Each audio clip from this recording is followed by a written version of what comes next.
Hello everyone, welcome to my channel.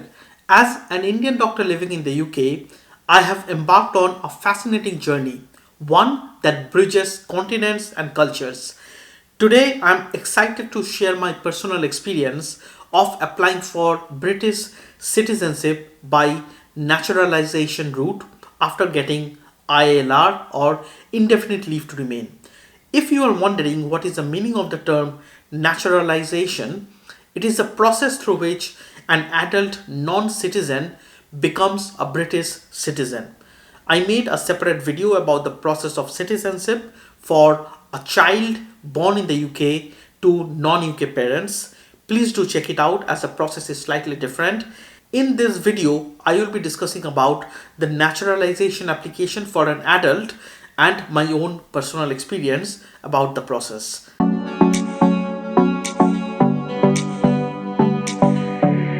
Hello everyone, my name is Dr. Suman. In this channel, I share experience of living and working in the UK as an Indian doctor.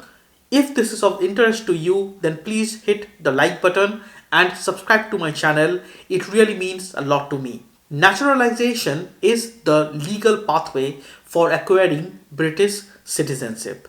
Immigrants who have chosen to settle in the UK will be applying for citizenship when they become eligible for it. This will subsequently allow them to apply for a British passport and settle in the UK without any worry of visa in the future. Now, one of the problem with this is that India does not allow dual citizenship. So, as soon as you apply for British passport, you will have to let go of your Indian citizenship and Indian passport. This was not something that I was keen on doing, so I waited for a few more months despite being eligible for naturalization just to make up my mind and weigh the pros and cons of eventually going for a British passport and citizenship. To become British citizen through naturalization, certain eligibility criteria must be met. The first one is residency requirements. You must have lived in the UK for a specific duration, for example, 3 years for spouses or civil partners of British citizens. Indefinite leave to remain or ILR status or settled status under the EU settlement scheme. You need to spend 12 months after ILR or EU settlement to apply for naturalization. Apart from this, there are certain other special circumstances where you will be eligible to apply for British citizenship. For example, having a British parent, possessing another type of British nationality, being stateless, or renouncing previous citizenship. Now let's explore the essential documents needed for a successful naturalization application. The first one is you need proof of residence, which could be your utility bills, rental agreement, or other evidence of your address. You will also need to provide your ILR status or settled status documentation. You must have lived in the UK for at least 5 years before the date of your application. You also should not have broken any UK immigration laws to successfully apply for naturalization. An extremely important criteria in this application is the documentation of the time you have spent outside the UK. You should not have spent more than 450 days outside the UK during the 5 years before your application.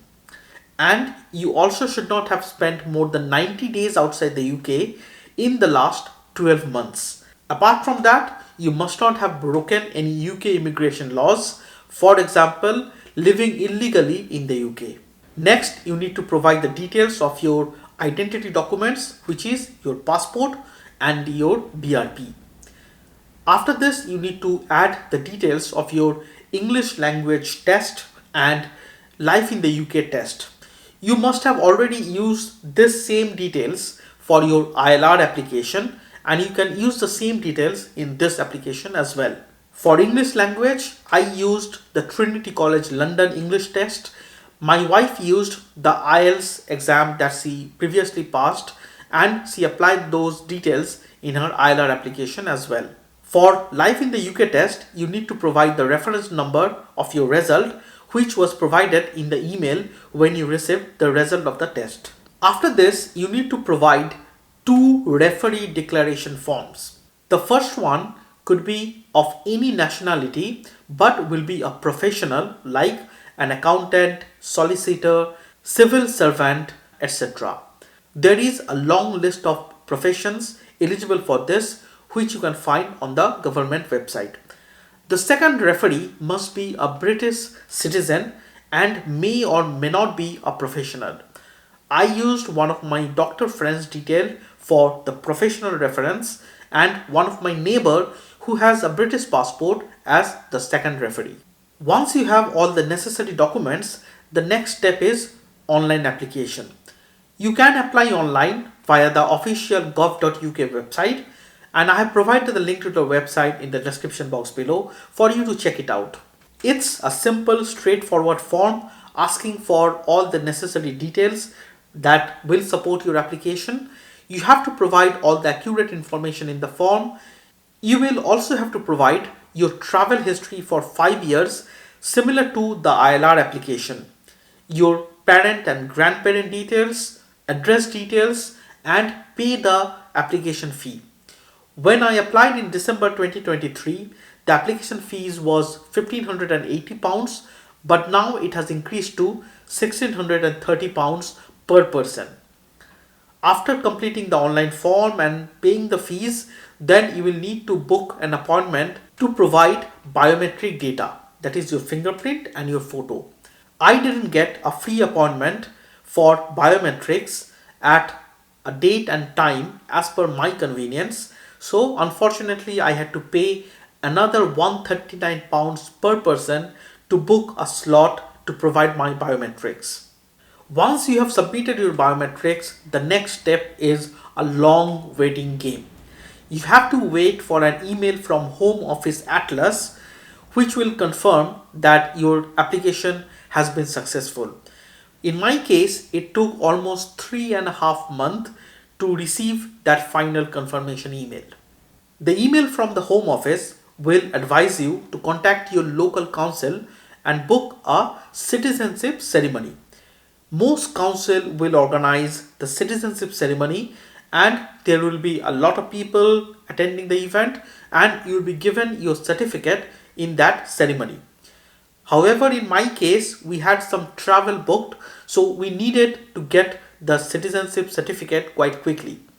So we booked a private appointment with our local council and the cost of that was £100 for me and my wife together.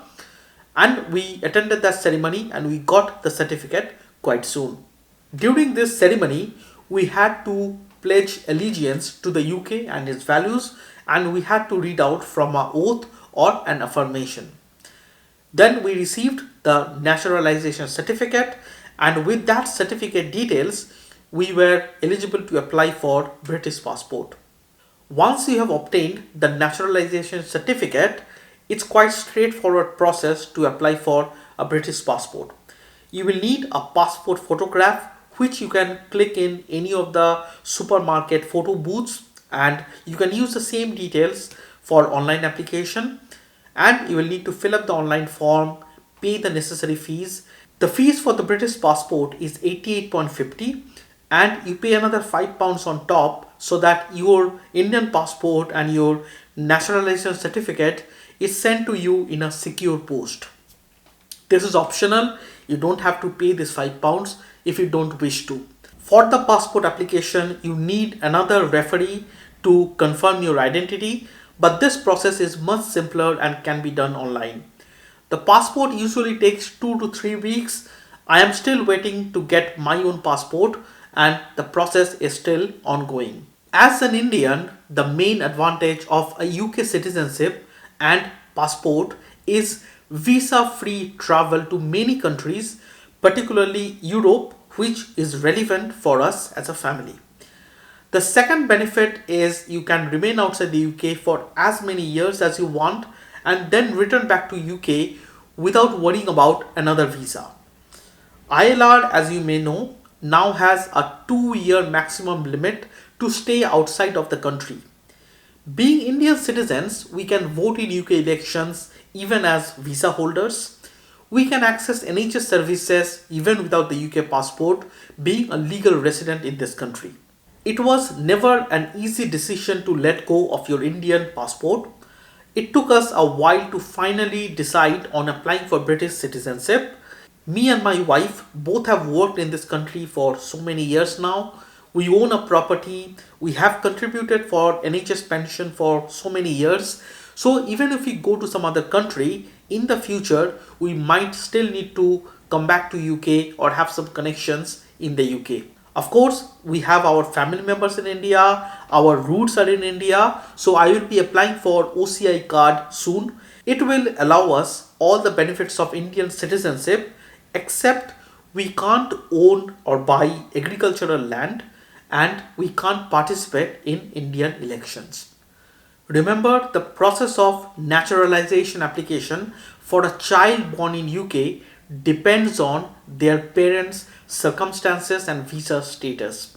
So please watch my video on this topic if you have a child who is also waiting for naturalization application. I hope this video helps you in planning for your naturalization application and applying for British citizenship. Please don't forget to hit the like button and subscribe to this channel. Thank you for watching. See you next time.